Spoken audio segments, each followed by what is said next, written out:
Birthday ito ngayon ni Mama. Walang handa, nag-ano lang, ihaw, bangus, tulingan, tapos nagtilawin kami. Kami lang, konti lang kami. Ito.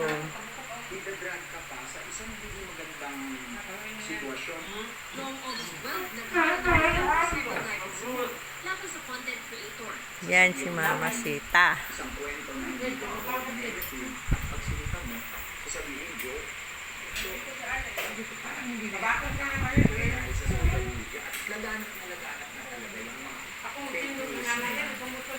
Pumili ng dispensa ang deactivated ang kanyang social media account sa ngayon. Na ang jefe ng Philippine National Police na naging biktima ng fake news. Kumalat doon sa social media ang blog na sinabi na paplanong malong destabilisasyon sa gobyerno si dating PNP Chief General Melvin Aponda Jr. at AFP Chief of Staff General Downer Jr. at nagpapres na ito nila si Pangulong Bongbong Marcos. Pero kaya ang tinasuhan ni Aponda ang lalaki Busog na ko, Nel.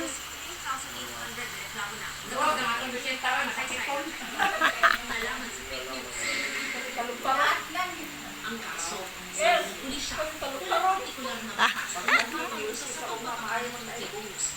Bagamat maaaring masaklaw naman ito ng kasalukuyang batas tulad ng law na nagpapausap sa cybercrime. Dahil alam naman natin ang social media, especially Facebook, yung wala ito sa Pilipinas. Ang batas na sumasakop dito ay yung US law. So pagdating sa paninirang po online news, hindi ito ino-honor ng Facebook. Ipon-ipon kami sa birthday ni Mama. Hi, good, hi. Hi, Ma. Hi, pud Ma. Video biya ni Ma. I-upload ko ni sa TV, Ma. Makita ka.